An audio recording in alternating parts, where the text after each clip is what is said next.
Are you looking for the perfect Christmas gift or party food? Well, today we are sharing dark chocolate almond bark. Check it out and let us know what you think. Let's get to it. These are the ingredients that you will need for the recipe.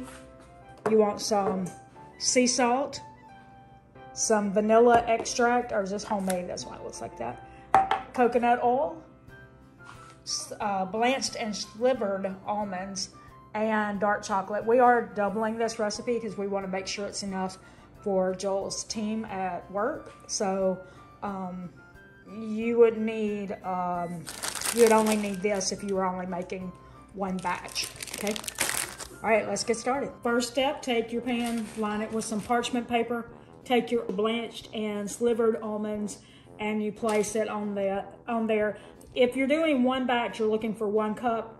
We needed 2 cups, approximately 2 cups, so I'm not even measuring it. You just go in and put it down on the tray, and you lay it out flat. You're gonna put it in the oven on 350 degrees for 8 to 10 minutes. So we got our almonds right here. Right here. Right there. They are all toasted, but not burnt.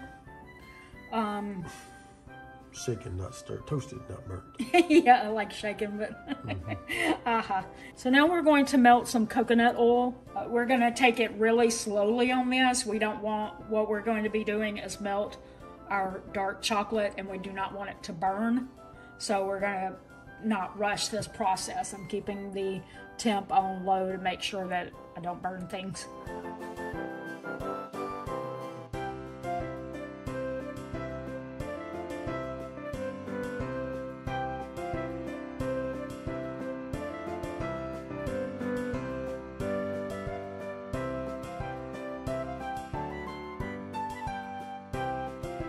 For this next step, we're going to add the slivered almonds into the chocolate.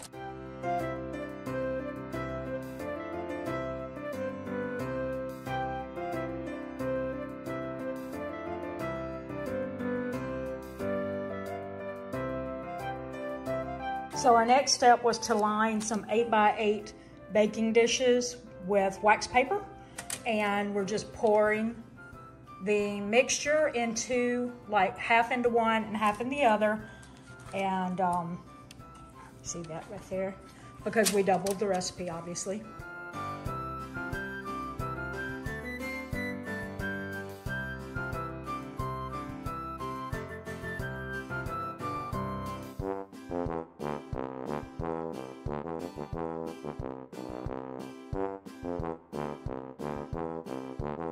This is more of our healthy recipe, one of our healthy recipes for you, because as you could tell from the recipe, there's not a lot of, there's no sugar in it, things like that. So it's all a fairly healthy ingredients.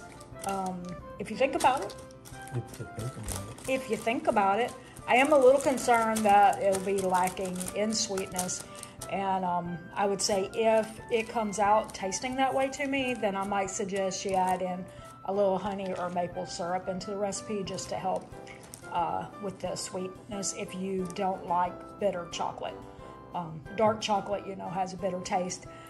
And then all the other ingredients weren't sweet, so that's why I'm concerned it's not going to be the sweetest. So we're just going to put a little sprinkling of sea salt on there.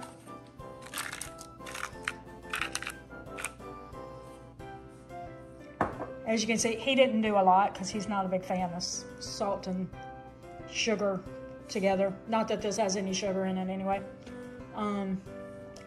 Anyway, you could use the more flaky knob to make the flakes stand out on it.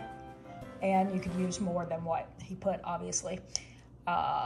So the next thing to do, it says, is to refrigerate these until they've set completely. That'd be at least an hour, so we're going to do that. I'm going to keep breaking this up and filling up my little container, and I'll show you what it looks like when it's done. All right, so this is what one batch looked like in this container. And so I think it's actually, I tasted of it. It is not too sweet, but it's not bitter, so it should be good for anybody. Nobody should be like, oh, it's so bitter. It's not going to be bitter.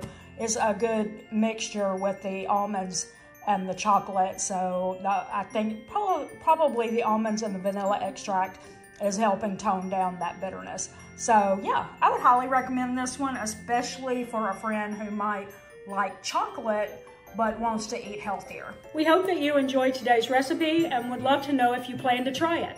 If you'd like to see another one of our Christmas tree videos, we're going to put one up right here.